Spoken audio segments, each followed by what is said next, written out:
right, if you want to go ahead and follow along with me as I do this example that you guys have, we are going to graph our first parabola.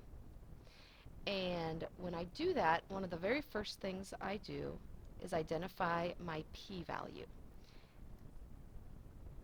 Remember that 4p is equal to our quantity -12. So obviously our p is going to equal a -3.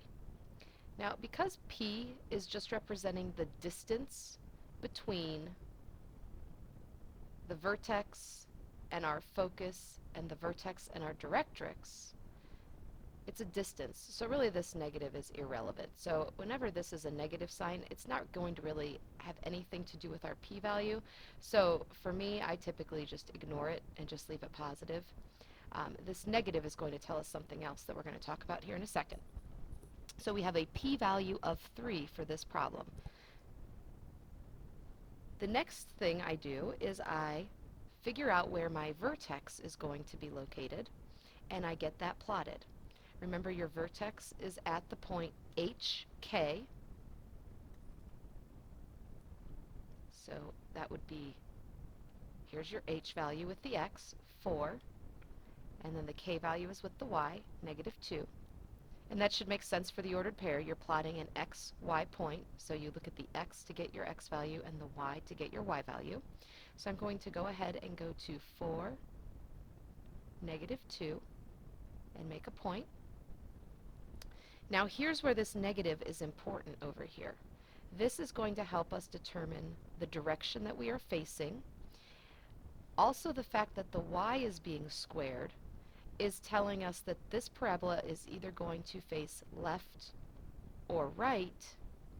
It's not an x-squared graph, which would graph the parabolas that we are typically used to, which would face up or down. So we have a left or right parabola here, and because this is a negative, we know it's going to face left. So because I have my vertex and I know it's facing left, if I just wanted a really quick sketch, I could go ahead and throw that facing left parabola in right now. Now, for me, I'm going to want a few more specifics just to be a little bit more accurate. I'm always going to want you guys to label where your focus and directrix are in relation to your vertex. Now remember, the focus lies inside the parabola. So because we're facing left, our focus is going to move to the left 3 units. So I'm going to go ahead and start at my vertex and move in 3 units and label this point as my focus. Again, this blue point is my vertex. And then if I go backwards 3, I have my directrix line.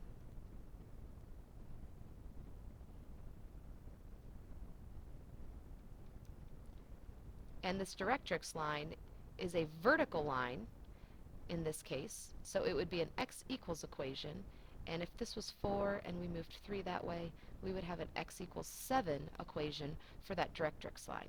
So get used to writing those directrix lines out as equations. X equals for a vertical. If it was a horizontal directrix line, then it would be a y equals equation.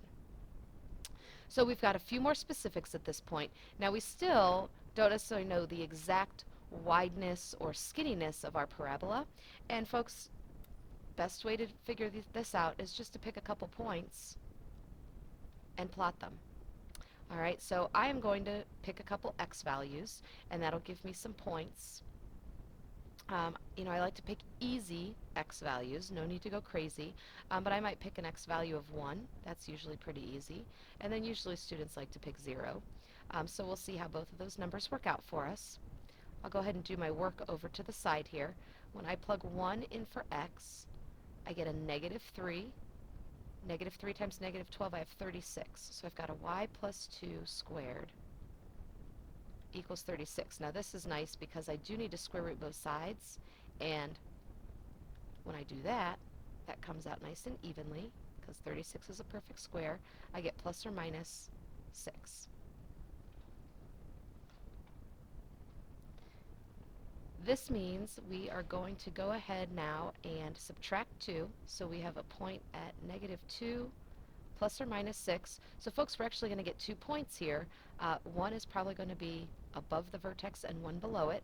So negative 2 plus 6 gives me a value of 4. Negative 2 minus 6 gives me a value of negative 8. So at 1, we have to go to 4. And then we also have to go to negative 8. If we plug in 0 here, we're going to get y plus 2 squared equals 48. So now we don't necessarily have a perfect square, so we're going to do our best to estimate here. We're going to have a y plus 2 equals plus or minus, and because we're graphing here, there's no need to keep those radicals nice and simplified. So you can just do the square root of 48. It's about 6.9. And then when we subtract 2, we have a negative 2 plus the 6.9, which is about 4.9. And then we have a negative 2 minus the 4.9, or the 6.9, sorry. It's about negative 8.9. So we'll go to 0, and then we'll go up to real close to 5. And then we'll go all the way down, getting real close to 9. So we now have 5 key points, and I would say that is good enough to go ahead and draw your graph. Gives us an idea of how wide this parabola is looking.